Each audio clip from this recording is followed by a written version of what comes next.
स्वागत गीत से हम काम नहीं चला रहे। हम चाहते हैं हमारे अतिथियों को हमारी भावनाओं से अवगत कराना, वो दिल से हमारे साथ जुड़े।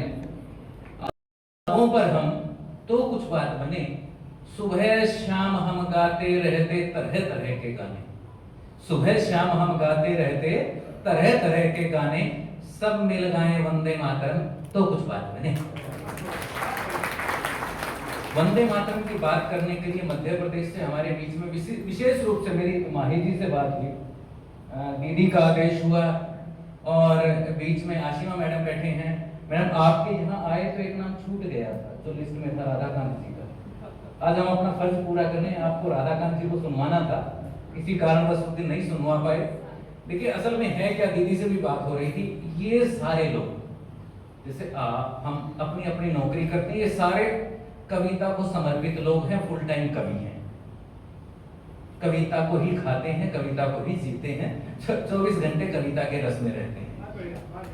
तो ओज का बहुत बड़ा नाम है देश के मंचों पर, पिछले 15 साल से हैं राधाकांत जी, और शायद ही टीवी का कोई ऐसा चैनल हो, अनेक पुस्तकें लिख चुके हैं और मेरे ख्याल में कोई टीवी का ऐसा चैनल है नहीं जिस पर राधाकांत जी को पढ़ने का अनुभव प्राप्त ना हो।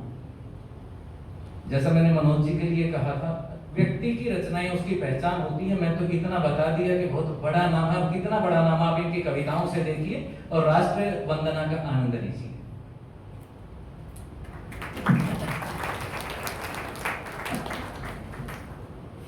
इतना लंबा चौड़ा परिचय देने के बाद भी अगर इतनी तालियां बजनी है तो आप भी अकेले मेहनत क्यों कर रहे हैं? एक बार सब लोग मिलके तालियां बजाइए, इस उत्सव को महोत्सव तक लेके जाना है अपने को। हाँ, शांति आवश्यक है, लेकिन वो शांति कायरता की भाषा में परिवर्तित नहीं होनी चाहिए।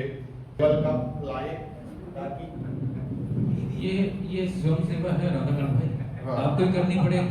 नहीं, पीछे विनीत भाई कर रहे थे, मुझे लगा वो कवि सम्मेलन में आने से पूर्व भी यही काम करते थे। हाँ।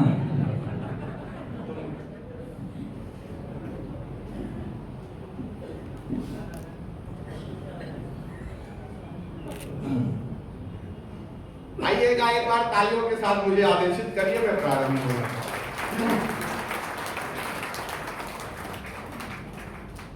हम निरंतर गिर रहे भवकूप में मारिए। कवि सम्मेलन की वाचिक परंपरा का ये दायित्व तो है, हम शब्द की अधिष्ठात्री मां वाग्वादिनी को सर्वप्रथम याद करते हैं, तब कार्यक्रम का प्रारंभ करते हैं। मैं 4 पंक्तियां निवेदित करता हूं कि हम निरंतर गिर रहे भवकूप में मां आइए, भाव शीतल हो हृदय की धूप में मां आइए। हे परांबा, पुत्र के अनुरोध पर करके कृपा, हो सके तो वत्सला के रूप में मां आइए, हो सके तो वत्सला के रूप में मां आइए। और आप सबके लिए समर्पित करता हूं। मुझे सुनिएगा और देखिएगा दीदी माँ की तरफ। अगर मेरी पंक्ति आपको सार्थक लगे, क्योंकि हमारे सनातन परंपरा में कहा गया है कि ईश्वर भी विविध रूपों में अवतार लेके आते हैं, तब मैंने कुछ कहने का प्रयास किया है, निवेदित करता हूँ जी। स्वागत। कान्हा वाली बांसुरी के दिव्य स्वर सी मिठास, कि कान्हा वाली बांसुरी के दिव्य स्वर सी मिठास, भाव में उदारता अनूप लेके आए हैं। शोक का कुहासा वंचितों का भाग्य घेर नाले, शोक का कुहासा वंचितों का भाग्य घेर नाले, बन के प्रकाश कुंज धूप लेके आए हैं। राष्ट्र अभ्युदय के निमित्त ज्ञान योग द्वारा जग तारने को भवकूप लेके आए हैं। और जो सहमत हो केवल उनके उठे हुए हाथ देखना चाहता हूँ कि राष्ट्र अभ्युदय के निमित्त ज्ञान योग द्वारा जग तारने को भवकूप लेके आए हैं। देखा तो लगा वात्सल्यमयी दृष्टि लेके, देखा तो लगा कि वात्सल्यमयी दृष्टि लेके ईश्वर ही दीदी माँ का रूप लेके आए हैं। ईश्वर ही दीदी माँ का रूप लेके आए हैं। और आइएगा, अब मेरे तेवर की बात 4 पंक्तियों में निवेदित करता हूँ। थोड़ा सा इसका इको कम कर दीजिए। आवाज थोड़ा सा आवाज थोड़ा सा हल्का, मेरा बेस थोड़ा सा ज्यादा है इसलिए माइक का बेस कम करना पड़ेगा। मैं 4 पंक्तियों से प्रारंभ होता हूं। मेरा तेवर क्या है कि पांचाली का केस दिखाई देता है, पांचाली का केस दिखाई देता है, सहमा सा परिवेश दिखाई देता है। अभी दीदी माँ ने बताया क्या परिस्थितियां हैं, क्या स्थितियां हैं कि पांचाली का केस दिखाई देता है, सहमा सा परिवेश दिखाई देता है, चूड़ी कंगन पायल मन को भाए पर हमको पहले देश दिखाई देता है, हमको पहले देश दिखाई देता है। और ये क्यों? प्रेम की बात हुई। जब प्रेम शरीर पर होता है, शरीर से होता है तो वो वासना होती है, जब वो ईश्वर से जुड़ती है तो वो साधना हो जाती है, लेकिन जब प्रेम राष्ट्र से होता है तो वो आराधना का रूप होता है। मैं राष्ट्र आराधना के कुछ शब्द आपके बीच निवेदित करता हूं और प्रारंभ करता हूं क्या लेके मैं आपके बीच उपस्थित हुआ हूं कि 3 अंजुलि से 3 लोग भी सहर्ष दे दे, कान्हा को सुदामा का निवाला लेके आए हम, ज्ञानियों के हेतु दिव्य गीता का कराने ज्ञान, काव्य रसिकों को मधुशाला लेके आए हम, प्रेम से समस्त सृष्टि को हृदय, प्रेम से समस्त सृष्टि का हृदय जीतने को एक सूत्र में पिरोने माला लेके आए हम, प्रेम से समस्त सृष्टि का हृदय जीतने को एक सूत्र में पिरोने माला लेके आए हम। और अब इस उत्सव को महोत्सव में बदलिएगा कि प्रेम से समस्त सृष्टि का हृदय जीतने को एक सूत्र में पिरोने माला लेके आए हम, लाए तो है गांधी के अहिंसावादी मूल्य किंतु तेवर भगत सिंह वाला लेके आए, तेवर भगत सिंह वाला लेके आए हम। और पीछे कुछ हाथ खामोश है, 4 पंक्तियां और निवेदित करता हूं कि परिवार से चला हूं परिवार के निमित्त, निज संस्कृति का गुमान लेके आया हूं, तुलसी के मानस का भाव सूर वाले पद, भूषण बिहारी रस खान लेके आया हूं, घास वाली रोटी खा के भी नहीं झुकाया शीश, महाराणा जैसा स्वाभिमान लेके आया हूं, घास वाली रोटी खा के भी नहीं झुकाया शीश, महाराणा जैसा स्वाभिमान लेके आया हूं, पल पल आप जी रहे हैं जो यहाँ पे मैं भी कविता में पूरा हिंदुस्तान लेके आया। और जब कविता में हिंदुस्तान की बात आती है, जो भी पीछे बात हुई, 4 पंक्तियों में कहने का अगर प्रयास करूं तो किसी ने उम्र काटी रात दिन सूखे निवालों में, तरसता है अंधेरे से कोई आने उजालों में, किसी ने उम्र काटी रात दिन सूखे निवालों में, तरसता है अंधेरे से कोई आने उजालों में, गरीबी भूखमरी बेरोजगारी छोड़कर साहब जरा सोचो कि हम उलझे हुए हैं किन सवालों में। वो सवाल क्या है? आज यक्ष प्रश्न हमारे बीच क्या है मैं निवेदित करना चाहता हूं कि बड़ों ने सिखाया हमें आदर करें सभी का, आत्ममुग्ध हुए तो बड़ाई मार डालेगी, कैसे कर पाएगी समष्टि का विकास, यह दृष्टि पे कुदृष्टि की चढ़ाई मार डालेगी, 2 दिलों के बीच द्वेष भाव ही बढ़ाती रहे, उन्माद से भरी पढ़ाई मार डालेगी।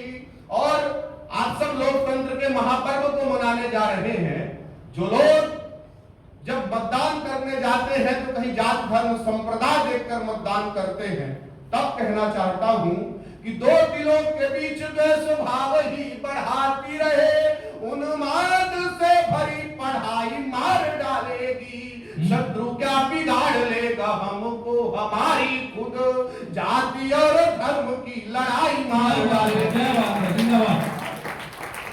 जाति और धर्म की लड़ाई मार डालेगी। एक बार जोरदार तालियां बजाइए, जितना राधा का बढ़िया पढ़ रहे हो उतनी आपकी तालियां नहीं आ रही। अपना आशीर्वाद दीजिए। दरअसल वो सब ध्यान योग में केंद्रित है और हाँ लेकिन ये उत्सव है। इस महोत्सव को आप वार्षिक आयोजन की तरह सुनिएगा, वार्षिक श्राद्ध की तरह नहीं। ये आपसे निवेदन है। और जो लोग मोबाइल में रिकॉर्डिंग कर रहे हैं उनसे केवल इतना कहना चाहता हूं कि वृद्ध इसलिए दुखी होता है क्योंकि वो अतीत में जीता है, युवा इसलिए परेशान रहता है क्योंकि वो भविष्य में जीता है, एक बालक हमेशा आनंद में इसलिए रहता है, आह्लाद में इसलिए रहता है क्योंकि वो वर्तमान में जीता है। आप अपना वर्तमान अच्छा कर लीजिए, भविष्य अपने आप अच्छा होगा। अभी रिकॉर्डिंग करके उसको कल सुनेंगे, फिर तालियां बजाएंगे तो क्या मतलब है? अभी बजाएंगे तो अच्छा लगेगा। मैं चाहता हूं बहुत बढ़िया सुंदर। भारत की दिव्य बगिया को महकाने हेतु इसे तप त्याग शौर्य शक्ति से सजाइए। गुरुओं की पावन कहानी दे रही है सीख, बात आए आन की तो शीश भी कटाइए। एक एक व्यक्ति 1.25 लाख के बराबर है, हौसले की चिड़ियों को बाज से लड़ाइए। और पीछे सरदार जी बैठे हुए हैं, मंच पर भी एक सरदार जी हैं और सामने भी एक सरदार जी हैं। तब मैं निवेदित करना चाहता हूं, बात से सहमत होंगे तो सबके सामूहिक हाथ उठेंगे। मैं निवेदित करता हूं कि एक एक व्यक्ति 1.25 लाख के बराबर है, हौसले की चिड़ियों को बाज से लड़ाइए। राष्ट्र धर्म और स्वाभिमान को बचाना है तो अंदर के सोए हुए सिंह को जगाइए। और समय की अपनी मर्यादा थी, मैं पीछे आपकी तालियों के लिए नहीं देख रहा था, मैं समय जानने के लिए देख रहा था कि कितनी देर और बस आप समापन कीजिए, उसके बाद एक बार तालियां बजाइए। मैं एक दो छंद और आपके बीच निवेदित कर अपना स्थान ग्रहण करता हूँ। मातृ शक्तियां बैठी हुई है, मंच पर भी मातृ शक्तियां हैं। इस देश के यशस्वी प्रधानमंत्री ने एक नारा दिया, बेटी बचाओ बेटी पढ़ाओ। मैं कुछ उसमें अपनी एक बात जोड़ना चाहता हूं, अगर आप सब उससे सहमत होंगे तो अंतिम पंक्तियों में आप सबकी सामूहिक तालियां में आमंत्रित करता हूं कि देख अपराधियों की रूह कांप जाए ऐसा दंड का विधान संविधान में तो लाइए। आप सब आए दिन समाचार पत्र पढ़ते होंगे, सुनते होंगे, तब निवेदित करता हूं कि देख अपराधियों की रूह कांप जाए ऐसा दंड का विधान संविधान में तो लाइए। गाइएगा गीत मीत विश्व गुरु वाले, किंतु दामन में लगे ऐसे दाग को मिटाइए। आंगन की तुलसी के मान को बचाने हेतु शास्त्र छोड़ दीजिएगा, शस्त्र ही उठाइए। आंगन की तुलसी के मान को बचाने हेतु शास्त्र छोड़ दीजिएगा, शस्त्र ही उठाइए। पढ़ना पढ़ाना देख लेंगे बाद में हुजूर, पहले नर भक्षियों से बेटियां बचाइए। और तब अंतिम 4 पंक्तियां देकर अपना स्थान ग्रहण करता हूं और एक आग्रह आप सभी से करना चाहता हूं कि प्रेम का संदेश लेके पास यदि आए कोई, त्रुटि भी करे तो हो के क्रुद्ध मत बोलना। शत्रुओं के लिए सिर्फ तेवर सुभाष वाला, वहां कभी बन के प्रबुद्ध मत बोलना।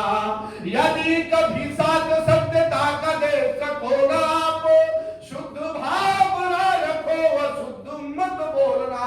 और तालियों के साथ मुझे विदा करेंगे तो अच्छा लगेगा कि यदि पहले इस्तेमाल करिए फिर विश्वास करिए। देश इसी तरह से चला जा रहा है। हाँ, विज्ञापनों की तरफ ध्यान मत दीजिएगा, पहले इस्तेमाल कीजिए फिर विश्वास कीजिए कि प्रेम का संदेश लेके पास यदि आए कोई, त्रुटि भी करे तो हो के क्रुद्ध मत बोलना। शत्रुओं के लिए सिर्फ तेवर सुभाष वाला, वहां कभी बन के प्रबुद्ध मत बोलना। यदि कभी साथ सत्यता का दे सको ना आप, शुद्ध भावना रखो शुद्ध मत बोलना। सबको स्वतंत्रता मिली है बोलने की, किंतु सबको स्वतंत्र स्वतंत्रता मिली है बोलने की, किंतु याद रहे देश के विरुद्ध मत बोलना।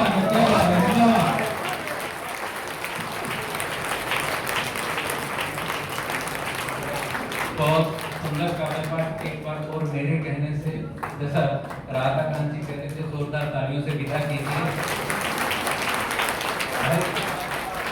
किताब किताब बराबर, आपने अच्छा पढ़ा, हमने अच्छी तालियां दी।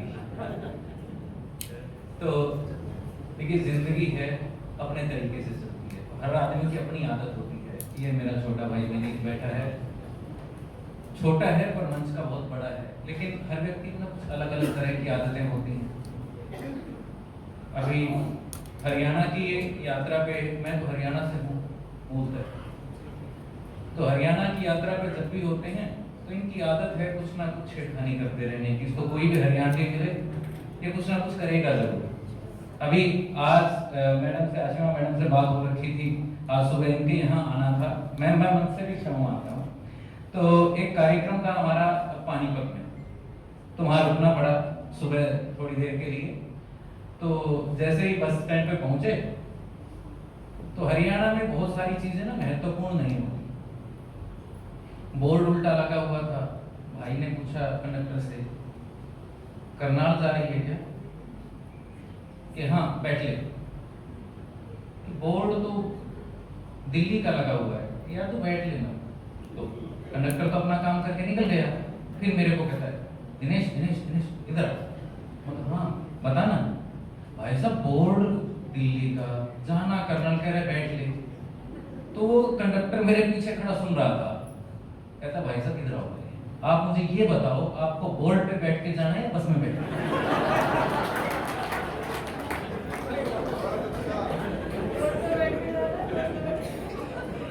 तो अब विनीत को लगता था बिहारी ही समझदार होते हैं, तो इसको ये नहीं पता था कि हरियाणा वाले भी कम नहीं है किसी से।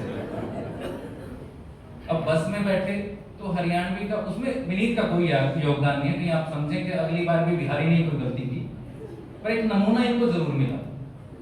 अब बस में बैठे दीदी चले करनाल के लिए, तो हुआ क्या कि आजकल ना दीदी जैसा आप लोग संस्कार दे रहे हैं, हर माँ बाप उस तरह के संस्कार नहीं दे पा रहा है। विकार तो समाज में आ रहे हैं जिनको हम सबको देखना है। अब हुआ क्या, एक युवा बैठा है सिगरेट पी रहा है, हालांकि बसों में लिखा होता है धूम्रपान निषेध, माने कौन लगा हुआ है। अब चलता रहा, एक बुजुर्ग बैठे थे आदरणीय की तरह, तो देखा कुर्ते के ऊपर दो चार निशान भी आए, कुर्ता जल गया, पर बुजुर्ग सहनशील होते हैं, थोड़ी देर दीदी उन्होंने सहन किया। पर हर चीज की एक हद होती है, जैसा राधाकांत भाई कह रहे थे, कई बार भगत सिंह भी बनना पड़ता है। तो हुआ क्या, अब युवक को लगा कि हाँ बस ऐसे ही है, चल रहा है। तो कहते ताऊ कौन से गांव का है? मैं सारे गांव में फूकेगा, मेरे को तो फूक ही दिया, गांव को फूकने का इरादा है क्या? तो इस तरह की चीजें होती हैं, हरियाणवी लोग इसी तरह के होते हैं। पर ये तो हास्य की बात थी, भारत का हर कोना अपने आप में समृद्ध है, और ये बिहार की खानों का हीरा है। मेरा छोटा भाई जरूर है, पर देश का हास्य का इतना बड़ा नाम है कि मैं जिस कार्यक्रम में जाता हूं मुझे लोग बाद में पहचानते हैं, पर इनको कहते हैं ये वही है लपेटे में नेताजी। बिल्कुल सच कह रहा हूं। न्यूज 18 पे एक शो आता है लपेटे में नेताजी, और उसमें सबसे अधिक कार्यक्रम पढ़ने वाले कवि आज आपके बीच में है। जोरदार तालियों से स्वागत कीजिए विनीत पांडे जी का।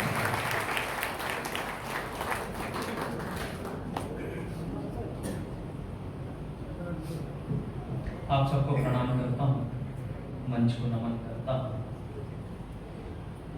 दिनेश जी ने बता दिया है, हास्य व्यंग का कवि हूँ। मैं टेंशन की कोई बात नहीं करता, क्योंकि दुनिया में सबसे मुश्किल काम क्या है? दूसरे को हंसाना। और सबसे आसान काम क्या है? दूसरे को टेंशन देना। सबसे आसान काम है। मैं नुस्खा बता देता हूँ, आप आजमा के देख लीजिएगा।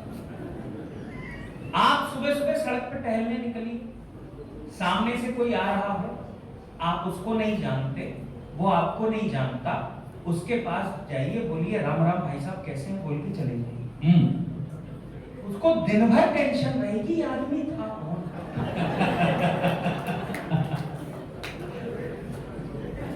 टेंशन देना बहुत आसान होता है साहब। घर की पत्नियां अगर चाहें तो एक लाइन बोल के दिन का सबसे बड़ा टेंशन दे सकती हैं। सिर्फ एक लाइन बोल के दिन का सबसे बड़ा टेंशन दे सकती हैं। खाना खा लो, फिर तुमसे बात करनी है। बहुत बढ़िया, बहुत बढ़िया। वो रोटी करने वाला हलक से नीचे नहीं उतरेगा। बहुत बढ़िया भाई, तालियों से अभिनंदन कीजिए। मैं आपको सच बता रहा हूं साहब, लेकिन ऐसी कोई बात नहीं है। यहाँ मातृशक्ति बैठी है, मैं आपको प्रणाम करता हूं। अगर महिलाएं एक पंक्ति बोल के आपको दिन का सबसे बड़ा टेंशन दे सकती हैं, तो एक पंक्ति बोल के आपके दिन के सबसे बड़े टेंशन को दूर भी कर सकती हैं। बहुत। इनका प्रबंधन, इनका मैनेजमेंट इतना अच्छा है कि मैं तो सीधे सीधे प्रणाम करता हूं। हम इनके सामने कहीं नहीं टिकते, ये बात बोलने में मुझे कोई संकोच नहीं है। वो एक के घर में 7-8 मेहमान आ गए बिना बताए। औपचारिकता है, चाय के लिए पूछना पड़ा, पता चला घर में चीनी नहीं, बेइज्जती होने पे आ गई। तो घर का जो व्यक्ति था उसने अपनी पत्नी को ये बात बताई। पत्नी ने 1 मिनट को सोचा, फिर पत्नी ने कहा कोई बात नहीं, मैं फीकी चाय बना देती हूँ, तुम सर्व कर देना, आगे मैं संभाल लूंगी। एक तो इतना कॉन्फिडेंस होना चाहिए जिंदगी में जो हमें है नहीं।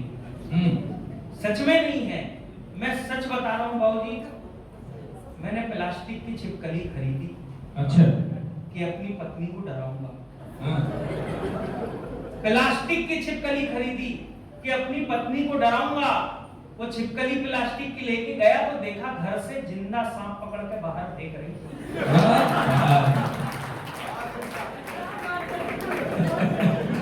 वाह वाह वाह। हमें नहीं है वो कॉन्फिडेंस, मानने में कोई गुरेज नहीं है। उन्होंने कहा मैं फीकी चाय बना देती हूँ, तुम दे देना, बाकी मैं संभाल लूंगी। फीकी चाय बन गई साहब, दे दिया गया। मेहमानों ने जैसे प्याली उठाई, वो पत्नी बाहर निकल के आई। उन्होंने कहा आज हमें गेम खेलेंगे। बोले क्या गेम? बोले इन 7-8 कप चाय में से 1 कप चाय फीकी है, और वो जिसके हाथ आएगी कल उसके घर हम दावत करेंगे। 7-8 लोगों ने वो फीकी चाय पी। किसी ने नहीं कहा मेरी फीकी है। बहुत बढ़िया। किसी ने नहीं कहा मेरी फीकी है, और तालियां तो इस बात पे, एक ने कहा मुझे डायबिटीज है, इतनी चीनी क्यों डाल?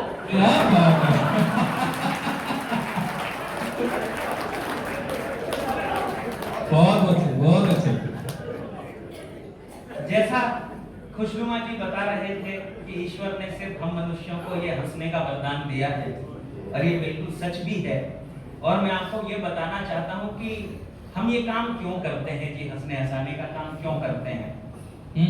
हमारे जीवन में 2-3 वर्ष ऐसे गुजरे जहां हमको सबसे बड़ा तनाव मिला। हमारी अपेक्षा नहीं थी, वैसा तनाव हमको मिला। घरों में बंद हो गए। तब ऐसी स्थिति में, इस तनावपूर्ण स्थिति में 4 पंक्तियां निकल के आई, और इन 2-3 वर्षों ने हमको जिंदगी का अर्थ समझा दिया।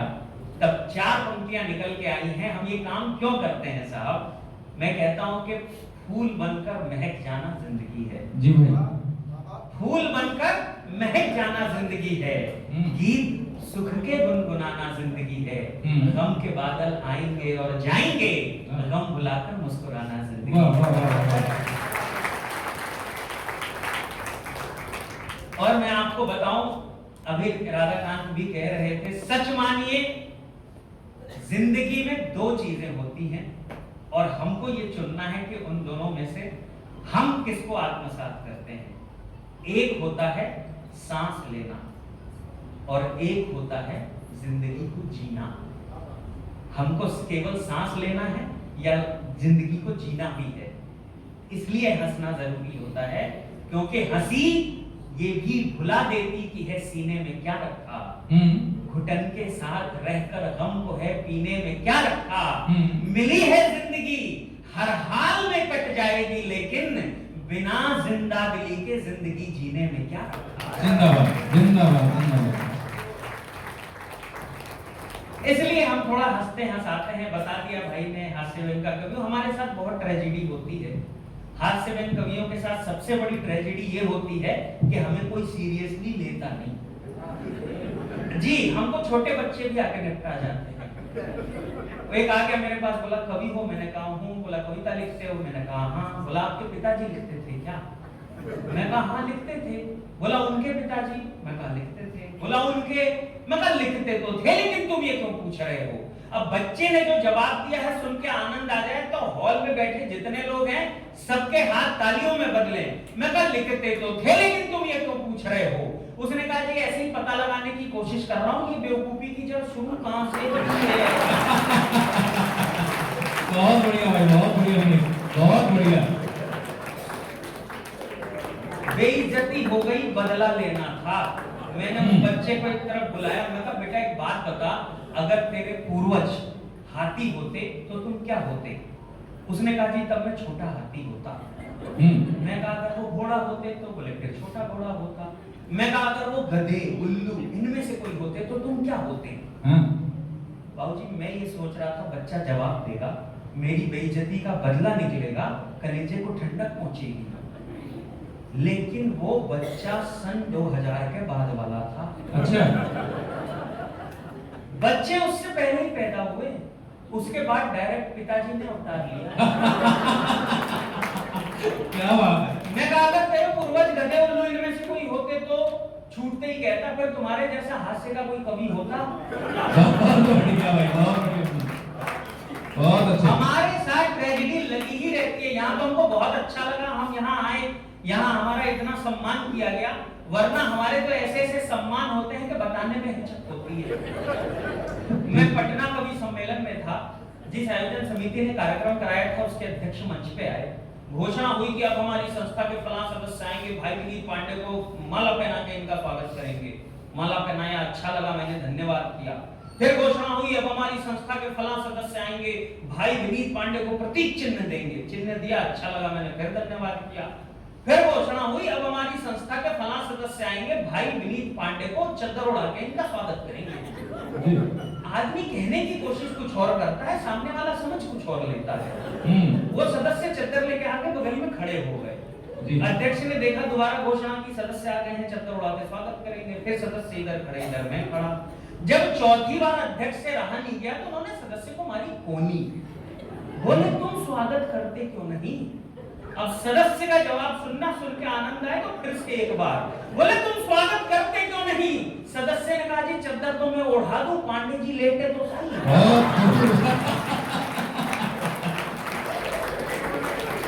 बहुत खूब भाई, बहुत खूब, बहुत अच्छे। हमारे साथ ये लगा रहता है साहब, और हम आपको अपनी ये वाली बातें इसलिए बताते हैं, सिर्फ इसलिए बताते हैं साहब, क्योंकि हमको भुलाने का शौक रखता हूँ, उन्हें आजमाने का शौक रखता हूँ। आपके चेहरों पर ना आए उदासी कभी, इसलिए हंसने हंसाने का बहुत खूब, बहुत खूब है। वो एक का इंटरव्यू चल रहा था, तो जो इंटरव्यू ले रहा था उसने जो जिसका इंटरव्यू ले रहा था उसको डांटा। बोले ये देखो तुमने अपने बायोडाटा में लिख रखा है कि तुम्हारे पास 4 साल का अनुभव है, लेकिन तुम तो इंडस्ट्री के बारे में कुछ नहीं जानते, एक भी सवाल का सही जवाब नहीं दे रहे हो, फिर तुमने ये क्यों लिख रखा है तुम्हारे पास 4 साल का अनुभव है? उसने कहा जी है मेरे पास 4 साल का अनुभव, मेरा बेटा है 4 साल का, उसका नाम क्या बात है। बहुत बढ़िया। कहने की कोशिश आदमी कुछ और करता है, सामने वाला समझ कुछ और लेता है। वो किसी ने किसी को कहते ना, अधूरा ज्ञान जो है बहुत खतरनाक होता है। ये राधा खान जैसा एक ज्ञानी था, उसने किसी को ये ज्ञान दे दिया कि हर जीव के अंदर परमात्मा है। अच्छा। हर जीव के अंदर परमात्मा है। अगले ने सिर्फ इतनी ही बात सुनी, पूरी नहीं सुनी। हर जीव के अंदर वो निकल गया सड़क पर, और सामने निकल गया, सामने से एक हाथी आ रहा था, तो उसके ऊपर महावत बैठा था, और सामने से महावत ने कहा कि बाबा एक और को बोलो, हाथी आ रहा है, कुचल डालेगा। तो बाबा ने कहा ऐसे कैसे कुचल डालेगा, हर जीव के अंदर परमात्मा है, मेरे अंदर भी परमात्मा है, हाथी के अंदर भी परमात्मा है, हाथी कुछ नहीं करेगा। फिर महावत ने कहा बाबा मैं बता रहा हूँ हाथी है, कुचल डालेगा, हट जाओ। बाबा ने कहा नहीं, मेरे भी अंदर परमात्मा, इसके भी अंदर परमात्मा, मुझे कुछ नहीं करेगा। और नजदीक पहुंचे, हाथी तो हाथी, सूड़ में लपेटा हूं। बाबा सशरीर पहुंचे वैकुंठ धाम। बहुत अच्छे भाई, बहुत वहां अच्छे। ईश्वर से मुलाकात हुई। तो उन्होंने पूरी बात पूछी, बोले भगवान, वो नीचे राधाकांत कह रहा था कि हर जीव के अंदर परमात्मा है, हाँ। तो मेरे अंदर भी परमात्मा है, हाथी के अंदर भी परमात्मा है, तो ऐसा हाथी ने मेरे साथ क्यों किया? अब ईश्वर ने पूरी बात बताई, डांटा उसे। बोले तेरे अंदर परमात्मा है, तू समझ गया, हाथी के अंदर परमात्मा है, तू समझ गया, लेकिन तुझे बार बार जो मना कर रहा था महावत, उसके अंदर भी तो परमात्मा है। क्या बात है, बहुत अच्छे। कहने की कोशिश कुछ और करता है आदमी, समझ कुछ और लेता है। आइए समय की अपनी, स्वागत है। आमतौर पे मैं कविताएं तो दूसरे किस्म की करता हूं, लेकिन यहाँ मेरा मन है कि कुछ ऐसी बात मैं कह करके जाऊं जहां हमारे जो युवा दोस्त हैं या जो डिजिटल माध्यम से ये बात जिन जिन तक पहुंचे, उन तक ये संदेश संप्रेषण हो सके कि हम मंचों से जो बात कहते हैं वो ऐसे ही नहीं कहते, हम समाज से ही बातें उठा करके उसको परिष्कृत करके वापस समाज को देने का काम करते हैं। तब एक कविता विशेष आपके सामने जी भाई, स्वागत है। हम शाम को जब टेलीविजन खोलते हैं तो हम क्या देखते हैं, उसमें छोटे छोटे विंडो बने होते हैं, 5-6 शक्लें होती हैं और वो आपस में पता नहीं किस बात पे लड़ रहे होते हैं, लड़ी रहे होते हैं, चर्चा तो उसको कह नहीं सकते, बात किसी भी विषय पर हो रही होती है, वो लास्ट में आके राष्ट्रवाद देशभक्ति पे आके टिक जाती है। मेरे मन में एक दिन ये सवाल आया कि देशभक्ति क्या है। मैंने 10 लोगों से ये सवाल पूछा और आपको सुन के ताज्जुब होगा, मैंने जितनी बार जितने लोगों से ये सवाल पूछा उतनी बार मुझे अलग अलग उत्तर मिला, क्योंकि देशभक्ति सापेक्षिक होती है। ये आपके लिए कुछ और हो सकती है, एक डॉक्टर के लिए कुछ और हो सकती है, एक शिक्षक के लिए, एक सैनिक के लिए कुछ और हो सकती है, लेकिन एक कवि की दृष्टि में देशभक्ति क्या है मैं आपके सामने रखता हूं। जी भाई, जी स्वागत है। 4 लोगों की बातचीत है, 4 अलग अलग मानसिकता वाले लोगों की बातचीत, और कविता यहीं से शुरू होती है। सुनिएगा कि कल सोसाइटी के सबसे महत्वपूर्ण स्थान पे, यानी गेट के ठीक बाहर चाय की दुकान पे 4 लोग चाय का मजा उठा रहे थे, साथ ही देशभक्ति का अर्थ भी बता रहे थे। एक ने कहा, मेरा यह मानना है कि देशभक्ति का संबंध आपकी मानसिकता से है, न कि वास्तविकता से है। अगर आप मान ले कि आप देशभक्त हैं तो हैं, इसमें क्या परेशानी है, बाकी बातें बकवास है, बेमानी है। तभी दूसरे ने कहा, वाह, बस मान लेने भर से हो जाएगी देशभक्ति, बदल जाएगी, हवा आ जाएगी उन्नति। तो लीजिए हम मान लेते हैं हम 14वीं सदी में जी रहे हैं, फिर तो आप ये चाय बादशाह अकबर के राज में पी रहे हैं। अरे देशभक्ति का मतलब कुछ करने से है, सीमा पर देश के लिए मरने से है। तभी तीसरे ने कहा, वाह, जो मुंह में आए बस बोलते जाओ। अरे देशभक्ति का मतलब है बदलाव।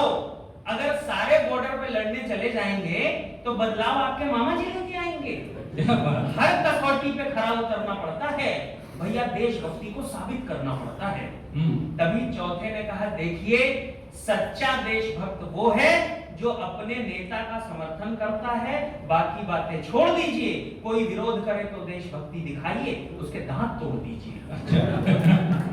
मुश्किल हो आसान हो, नफा हो नुकसान हो, हर हालत में अपने नेता का समर्थन करना जरूरी है, अन्यथा आपकी देशभक्ति अधूरी है। इसके बाद उन 4 स्वयंभू देशभक्तों ने चाय वाले छोटू पर कसी फप्ती, क्यों रे तुझमें भी है देशभक्ति। और यहाँ से कविता की जो पंक्तियां आरंभ होती हैं, विशेष तौर पे आपके बीच में पढ़ना मेरा सौभाग्य है। अगर एक एक पंक्ति आप तक पहुंच जाए तो एक एक पंक्ति पर आपका आशीर्वाद मुझे मिले। फिर 4 स्वयंभू देशभक्तों ने चाय वाले छोटू पर कसी फप्ती, क्यों रे तुझमें भी है देशभक्ति। जूठे गिलास लेकर खड़ा था छोटू, जो अपने घर का सबसे बड़ा था। जूठे गिलास लेकर खड़ा था छोटू, जो अपने घर का सबसे बड़ा था। बोला, साहब मैं अनपढ़ हूँ, मुझे नहीं पता देशभक्ति क्या है, कैसे की जाती है, मैं तो वही करता हूँ जो मेरी माँ मुझे सिखाती है। बहुत खूब, बहुत सुंदर। मैं तो वही करता हूँ जो मेरी माँ मुझे सिखाती है। ईमानदारी से चाय बनाता हूँ, 4 रुपए की लागत है, 6 में पिलाता हूँ। और अगली 2 पंक्तियां आप जैसे प्रबुद्ध श्रोताओं के बीच में रखता हूं। अगर ये पंक्तियां आपके साथ चली गई, मेरा यहां आना सार्थक होगा। बोला ईमानदारी से चाय बनाता हूं, 4 रुपए की लागत है, 6 में पिलाता हूं।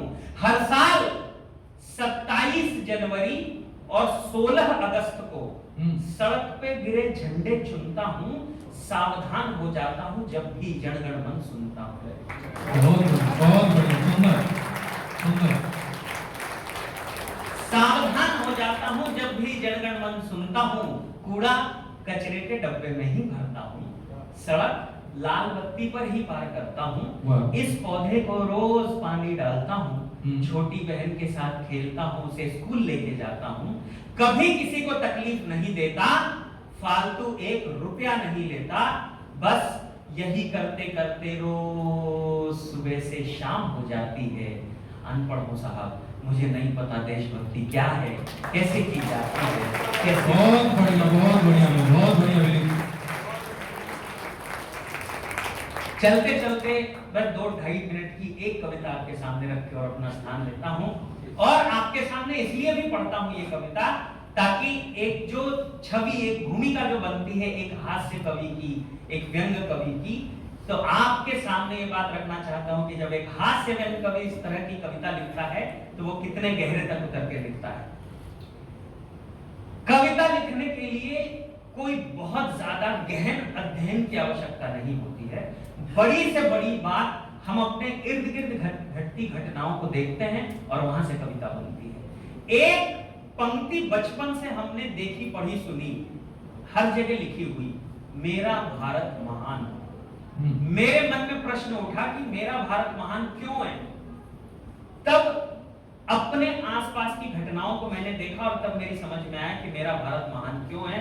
बस 2 मिनट की कविता आपके सामने रखता हूं। भारत पूरे विश्व में इसलिए महान है,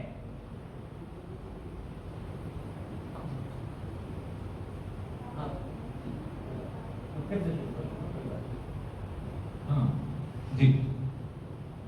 तो जो पंक्तियां हमने बचपन से देखी सुनी पढ़ी, मेरा भारत महान, मन में प्रश्न आया भारत महान क्यों है, क्यों महान है। एक एक पंक्ति में आपको बताता हूं, आपको लगे कि आपके आसपास भी ऐसा कुछ होता है और ये हमारी महानता का कारण हो सकता है, तो अपना प्यार, अपना आशीर्वाद दीजिएगा।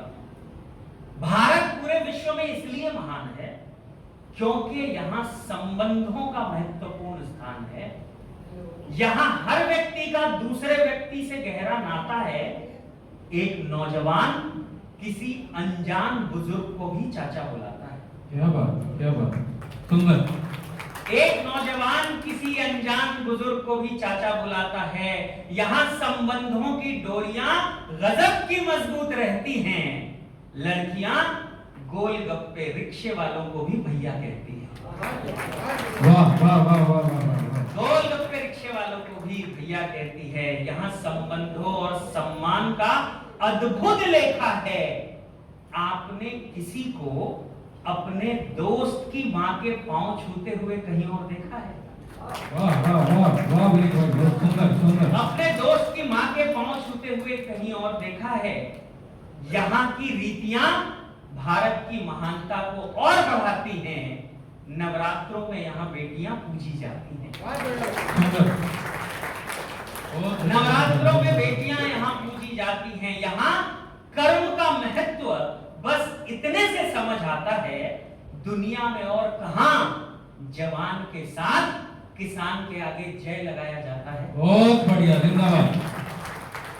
जवान के साथ किसान के आगे जय लगाया जाता है। भारत पूरे विश्व में इसलिए महान है क्योंकि यहाँ संस्कारों का ज्ञान है।